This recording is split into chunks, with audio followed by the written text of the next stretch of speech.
নমস্কার, আমার politics topic চ্যানেলে আপনাদের সবাইকে স্বাগত। যারা বিগত দিনগুলোতে আমার অনুষ্ঠান দেখে আপনারা আপনাদের মন্তব্য করেছেন তাদেরকে অশেষ ধন্যবাদ আমার পাশে থাকার জন্য, এইভাবে সাহায্য করার জন্য। আর যারা আজকের অনুষ্ঠানটি নতুন দেখবেন তাদের কাছেও বিনীত অনুরোধ, অবশ্যই চ্যানেলটিকে সাবস্ক্রাইব করে আমার পাশে থাকুন, আমাকে সহযোগিতা করুন যাতে আমি এই অনুষ্ঠান এইভাবে চালিয়ে যেতে পারি। এবং প্রতিদিনই আমি নিত্য নতুন ভিডিও আপনাদের সামনে নিয়ে আসবো। বিচারক আপনারা, সঠিক মূল্যায়ন, ভুল ত্রুটি সবই আপনারা তুলে ধরবেন এবং কমেন্টের মাধ্যমে জানাবেন।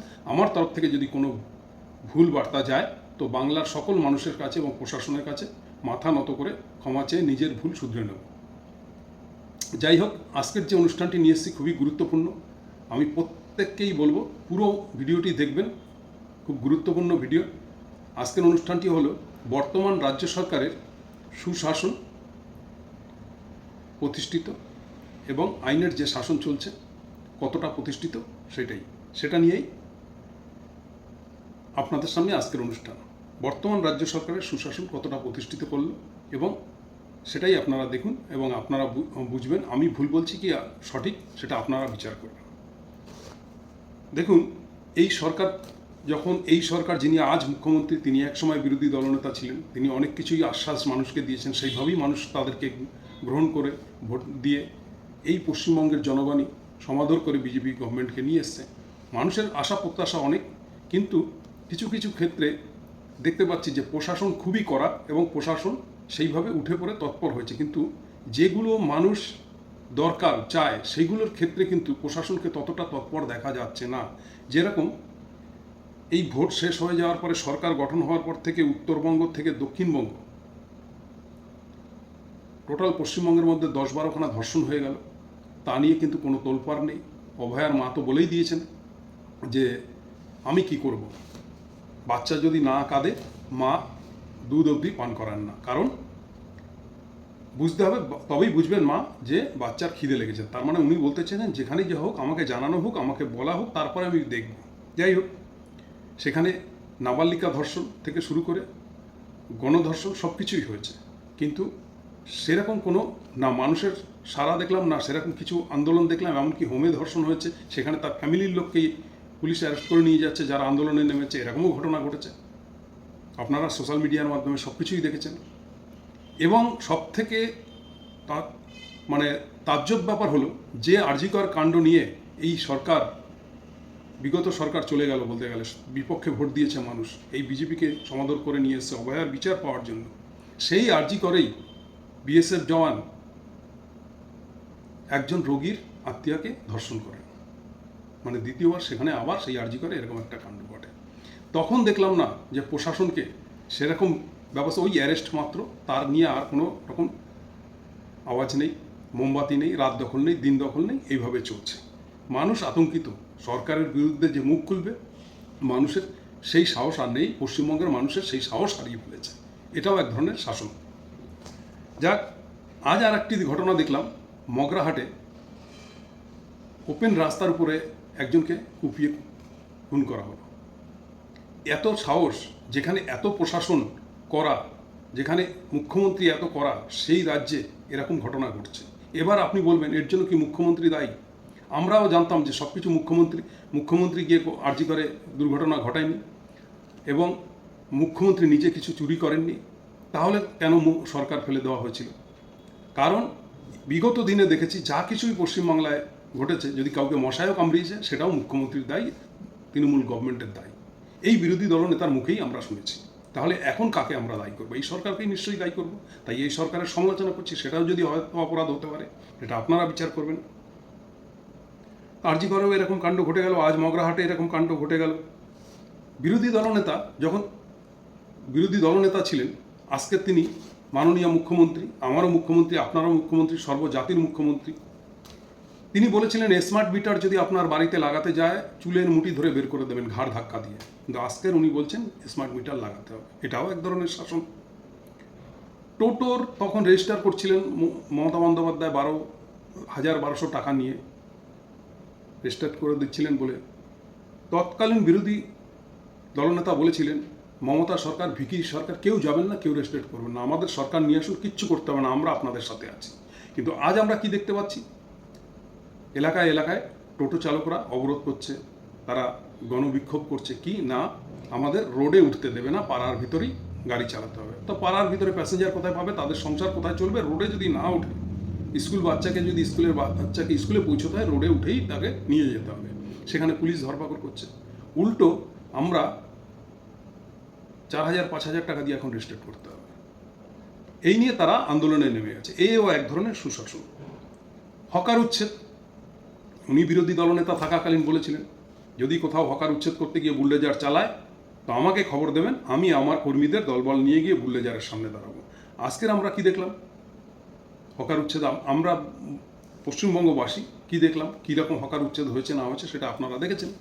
তার থেকে বড় কথা হচ্ছে, হাবড়ার বিধায়ক ভোটের আগে এই রেলওয়ে বস্তিতে গেছিলেন ভোট চাইতে, তাদের ঘরবাড়ির দুর্দশা দেখে তখন সেই মানুষগুলোকে তিনি আশ্বাস দিয়েছিলেন আপনারা আমাদের দলকে ভোট দিন, বিজেপি গভর্নমেন্ট আনুন, আপনাদের এই ঘরবাড়ির অবস্থা দুর্দশা, এইভাবে কি মানুষ থাকতে পারে? সরকার আপনাদের জন্য কিছু ভাবছে না, কিছু করছে না, এইভাবে কি কোনো সুস্থ মানুষ থাকতে পারে? আমি কথা দিলাম আমাদের সরকার আসলে আমি আপনাদের পাশে দাঁড়াবো, আপনাদের সুন্দর আবাস করে দেবো, অনেক রকম প্রতিশ্রুতি দিই। আজকের কি দেখলাম, ভোট হয়ে যাওয়ার পরে সেই সব বস্তি ভেঙে মানুষকে সেখান থেকে উচ্ছেদ করে দেওয়া হলো। তাহলে কি হলো? এটাও এক ধরনের সুশাসন। আর একটা কথা বলি, যত প্রকল্প ছিল মমতা ব্যানার্জির সরকারকে তো ভিখিরির সরকার, চোরের সরকার, ডাকাতের রানী, অনেক কিছুই বলা হয়েছিল। বহু প্রকল্প ছিল এরকম, বাচ্চারা মিড ডে মিল থেকে শুরু করে স্কুলের জুতো, বই, খাতা, কন্যাশ্রী, রূপশ্রী, যুবশ্রী, সাইকেল, ট্যাব, বিয়ের সময় 25,000, স্কলারশিপের 25,000, অনেক রকম টাকা পয়সা আর্থিক সাহায্য তারা পেতেন। সেই প্রকল্প কোথায় গেল? বিধবা ভাতা, লক্ষ্মী ভাণ্ডার, বার্ধক্য ভাতা, এরকম বহু প্রকল্প মাধ্যমে মানুষকে জনসেবা দিয়েছেন। এই সরকারও প্রতিশ্রুতি দিয়েছেন, কিন্তু প্রতিশ্রুতি কতটা পালন হচ্ছে সেটাকেই বলা হয় সুশাসন, সুসরকার, সুপ্রশাসন প্রতিষ্ঠিত। সেটা আপনারা বলবেন কতটা প্রতিষ্ঠিত হয়েছে, কতজন মানুষ পেয়েছেন আর কতজন মানুষ পেতে চলেছেন। এক লক্ষ্মী অন্নপূর্ণা ভাণ্ডারে 10 বার শুধু তাদের ওই ফর্ম ফিল আপ করতে হয়েছে আর বাতিল হয়েছে। এটাও দেখেছেন কোনো একজন তৃণমূল আমলে তৃণমূল সমর্থক ওই কোঅপারেটিভ ব্যাংকে এসে কাজ করতেন, তাকে তুলে এনে প্রথমে 50 লাখ, তারপর 25 লাখ তোলা চাওয়া হচ্ছে। মুছে লেখা নিয়ে তাকে ছেড়ে দেওয়া হয়েছে, কয়েকদিন টাইম দেওয়া হয়েছে, এই টাইমের মধ্যে তাকে দিতে হবে। সে বাড়ি চলে এসছেন, গ্লানিতে অপমানে সহ্য না করতে পেরে গলায় দড়ি দিয়ে সুসাইড করেছেন। এও এক ধরনের সুশাসন। এটাও আপনারা সোশ্যাল মিডিয়ার মাধ্যমে দেখেছেন। এবার বলবেন, এবার দেখুন এই ফুটেজগুলো কিন্তু আমি এই ভিডিওর মধ্যে দিচ্ছি না, কিন্তু এই ফুটেজগুলো সোশ্যাল মিডিয়া এখন ঘোরাফেরা করছে।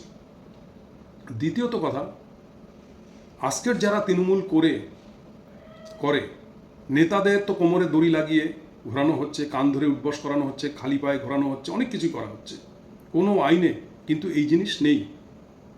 আইন বলে না, এই অধিকার দেয় না, কোর্ট এই অধিকার দেয় না, কিন্তু পুলিশকে দেখা যাচ্ছে যে কোমরে দড়ি পরিয়ে ঘোরাচ্ছে।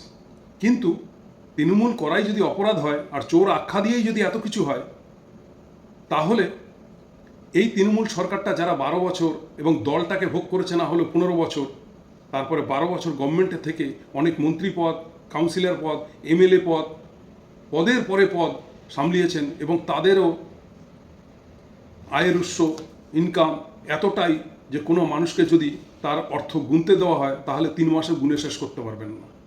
এত পদের অধিকারী ছিলেন এবং এত অর্থ বিলাসবহুল, মানে ছোটোখাটো বলে বিগ মাপের জমিদার যারা ভোগ করে গেছেন 10-12 বছর এই তৃণমূল সরকার। এই তৃণমূল যদি এত অপরাধী হয় তাহলে তারা কেন আইনের শাসনে আসবে না? ও এখন দল ত্যাগ করে দিয়েছেন বলে সব মাপ? যদি একটা আইনের ছাত্রী মানে ল পড়ছে, সে তৃণমূল সমর্থক ছিল, 22 বছর বয়স হবে বেশি হলে, দেখেছেন আপনারা ইতিমধ্যে সোশ্যাল মিডিয়ার মাধ্যমে, সে তৃণমূল সমর্থক ছিল বলে সে যখন প্র্যাকটিস করে বাড়ি ফিরছে কালো কোট গায়ে, সেই অবস্থায় তাকে ডিম ছোড়া হয়েছে শুধু সমর্থক থাকলে। সমর্থক তো 41% ভোট পেয়েছে, তো সব মানুষগুলি তো সমর্থক ছিল বলেই তারা ভোটটা দিয়েছে, তাহলে সবাই অপরাধী, বাকি সবাই সাধু? তাই যদি হয়, যারা 10-12 বছর এই সরকারটা ভোগ করে গেছেন তারা কি অপরাধী না? যাদেরকে টিভির পর্দায় দেখা গেছে তৃণমূল সরকারে থাকাকালীন টাকার বান্ডিল নিতে, ঘুষের টাকা নিতে, তারা কি অপরাধী না? এ কোন ধরনের শাসন? আমি কি বলতে চাইছি নিশ্চয়ই আপনারা বুঝতে পারছেন, কারণ আপনারা জ্ঞানী গুণী মানুষ, শিক্ষিত সমাজের মানুষ। একটু ভাববেন, পঞ্চায়েত শূন্য 2018 সালে তৃণমূলের কোন মন্ত্রী, কোন সেকেন্ড ইন কমান্ড বলেছিলেন যে পঞ্চায়েত বিরোধী শূন্য করতে পারবে সেই পঞ্চায়েতকে 5 কোটি টাকা বরাদ্দ দেওয়া হবে? সেই ভিডিও কিন্তু সোশ্যাল মিডিয়ায় রয়েছে, বাংলার মানুষ দেখেছে। আচ্ছা, বিরোধী শূন্য কিভাবে করে? ভোট লুট করে, মারধর করে, তাই তো? তাহলে এই মুখের এই কথাটি কার? তাহলে তার আমলে কি সন্ত্রাস হয়নি? তিনি কি সন্ত্রাসের ভাগীদারি না? আজ শুধু আঙুল তুলে বড় বড় কথা বললে হবে, সবাই চোর, সবাই চোর, আমি সাধু। একটু ভাববেন। দ্বিতীয়ত কথা হচ্ছে, কার নামে কতটা এফআইআর হয়েছে না হয়েছে, কে কতটা দোষী, কে কত টাকা খেয়েছে তার হদিশ নেই, কিন্তু তার নামে কেস আছে, অর্ডার হয়েছে। সে কাউন্সিলর হতে পারে, একটা বুথ সভাপতি হতে পারে, বা পঞ্চায়েতের প্রধান হতে পারে, পঞ্চায়েত সদস্য হতে পারে। তাকে কোমরে দড়ি লাগিয়ে পুলিশ নিয়ে যাচ্ছে, ঘোরানো হচ্ছে, কান ধরে উঠবস করানো হচ্ছে। জাহাঙ্গীর খানের নামে যদি অভিযোগ থাকে, এফআইআর যদি হয়, কোর্ট তার বিচার করবে। তা না করে কোর্টের আগে যদি কোমরে পুলিশ দড়ি দিয়ে সারা এলাকা ঘোরায়, হাফ প্যান্ট পরিয়ে, খালি পায়ে, কান ধরে উঠবস করায়, তাহলে বিচারক কি? পুলিশই। আমার দেশের যতদূর আইন জানি, যে কোনো ব্যক্তির নামে যে কেউ একটি কেস করতে পারে, কিন্তু পুলিশ কিন্তু সঠিক তদন্ত না করেই, যেহেতু কেউ অ্যাটেম্প্ট টু মার্ডার কেস করে দিতে পারে, তাকে তুলে নিয়ে যায়, নিয়ে গিয়ে কোর্টের চালান দেয়। যখন তার বাড়ির লোক বা গিয়ে বলে যে স্যার এটা সঠিক নয়, এই ব্যক্তি কোনো একটা পিঁপড়েও জীবনে মারেনি, বলছে, পুলিশ পরিষ্কার বলে আমরা ওটা শুনবো না, ওনার নামে এই কেস আছে, কোর্টে পাঠাচ্ছি, যান সেখানে গিয়ে প্রমাণ করে নিন যে উনি নির্দোষ, এটা আমাদের কাজ না। তাহলে তাই যদি হয়, তাহলে পুলিশ তো এখানে বিচারক হয়ে গেছে, রাস্তাঘাটে এইভাবে করছে, কতটা সন্ত্রাসী, কতটা কি? তাহলে ক্ষমতা, প্রশাসন, সেই উপর থেকে নিচ, ডবল ইঞ্জিন সরকার, সব আমাদের হাতে, সর্বক্ষমতা আমাদের হাতে। তাই কাউকে দাগি আসামি বলে দিলাম এবং প্রশাসনকে দিয়ে এইভাবে নির্যাতন করলাম, ভাবতে পারেন? একটা জিনিস মনে রাখতে হবে, হিটলারের শাসনও কিন্তু মানুষ দেখেছে, আমি দেখিনি, হয়তো আমার পূর্বপুরুষরা দেখেছে, শুনেছে, ইতিহাস পড়েছে। আজ কিন্তু সেই হিটলারেরও খোঁজ নেই, নিখোঁজ। হিটলারের হাওয়া অবধি নেই। তাই সব কিছু যেরকম মানুষ গ্রহণ করে, আবার মানুষ কিন্তু ছুঁড়েও ফেলে দেয়। তাহলে এই যে আতঙ্কর বাতাবরণ, এটা কি সুষ্ঠু সমাজের? যারা অপরাধী অবশ্যই তারা সাজা পাবে, তার জন্য কোর্ট রয়েছে, প্রশাসন রয়েছে, আদালত রয়েছে।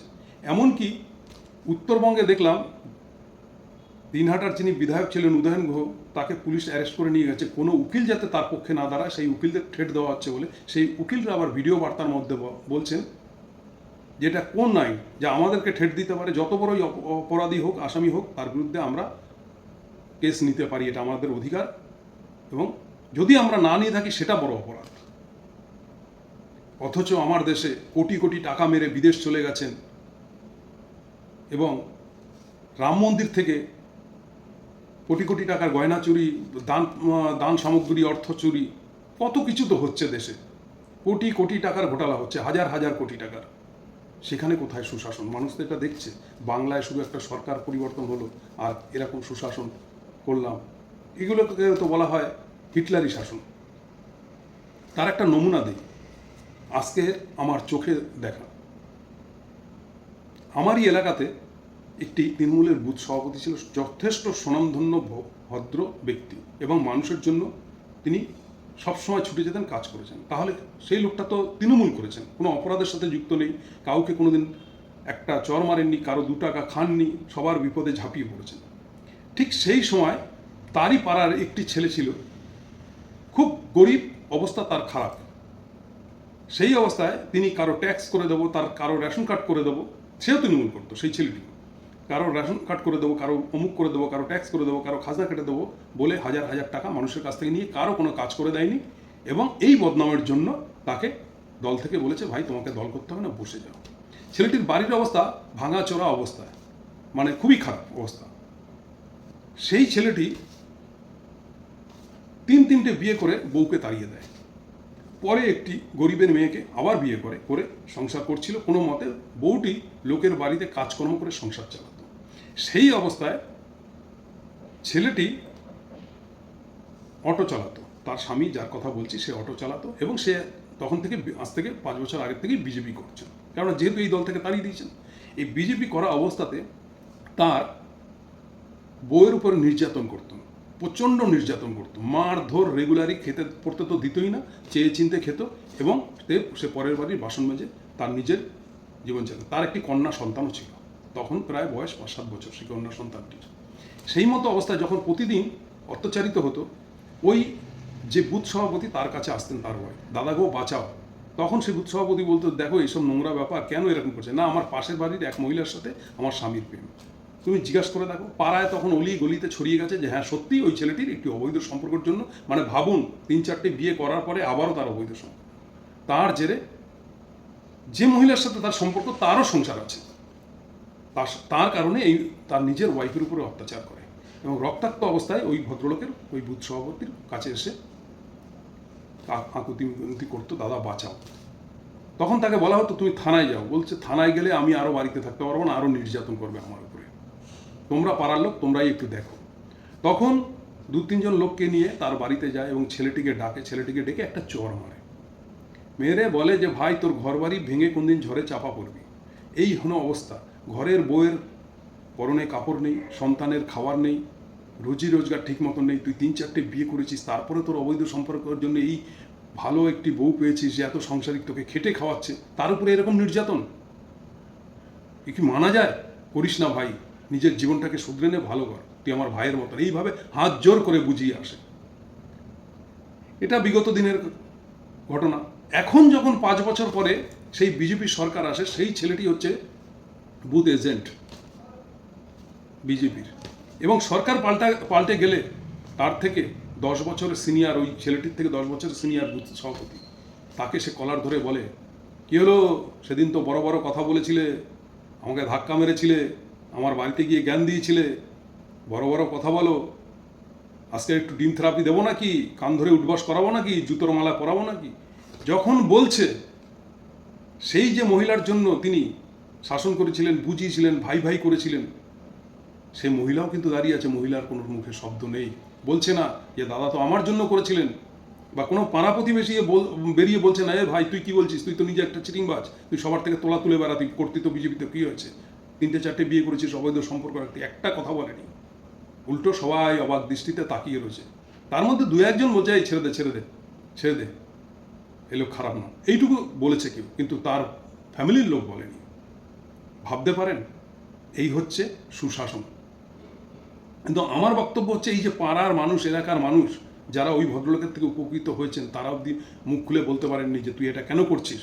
এটা কিন্তু তৃণমূল জামানায় আমি দেখিনি। তৃণমূল জামানায় যদি তৃণমূলের কোনো নেতা এরকম কাজ করতো, তা কিন্তু গ্রামের লোক, তার পার্টির লোককেও দেখেছি প্রতিবাদ করতে, কারণ তখন সাহস ছিল, পুলিশের চোখে চোখ রেখে কথা বলেছে মানুষ, এবং মানুষ তার প্রতিবাদ করেছে। আজ মানুষ প্রতিবাদ করার পর্যন্ত সাহস পাচ্ছে না, জানে যদি প্রতিবাদ করি, কালকে যদি আমার পিছনে একটা বাস দিয়ে দেয়, আমাকে যদি একটা মিথ্যা কেসে ফাঁসিয়ে দেয়, সেই আতঙ্কে সবাই নির্বাক হয়ে দেখছেন, কোনো কথা নেই। ভাবতে পারেন, এই হচ্ছে সুশাসন চলছে। এটা আমার নিজের চোখে দেখা অভিজ্ঞতার কথা বললাম।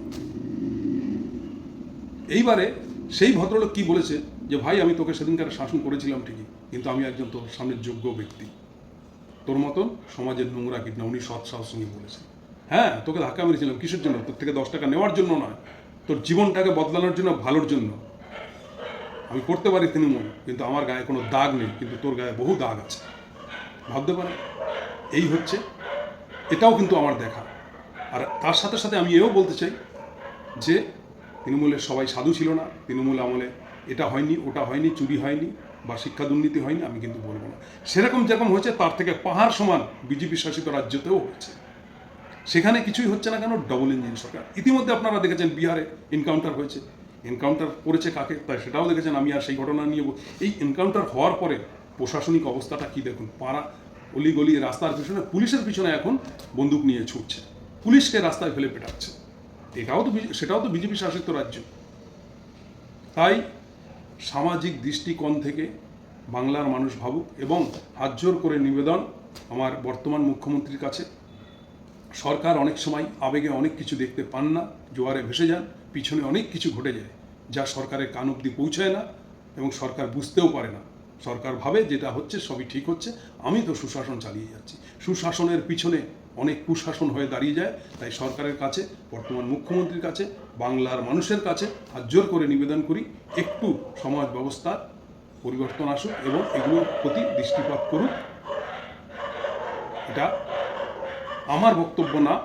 আজকেরও দেখলাম কোর্টের সামনে দাঁড়িয়ে, হাইকোর্টের সামনে দাঁড়িয়ে একজন ভদ্র মহিলা, তিনি একজন অ্যাডভোকেট, তিনি বলছেন যেভাবে কোমরের দড়ি পরিয়ে যেসব কাজগুলো হচ্ছে পুরো বেআইনি, এটা কোনো আইন বলে না, এটা কোনো শাসনে নেই, এটা সুশাসন হতে পারে না। আমার বক্তব্য না, আইনের লোক বলছেন, কালো কোট পরে কোর্টের সামনে দাঁড়িয়ে মিডিয়ার সামনে বলছেন।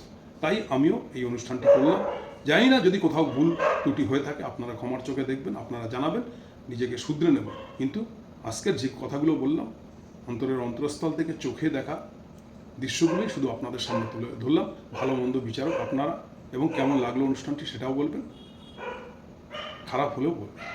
জয় হিন্দ, বন্দে মাতরম।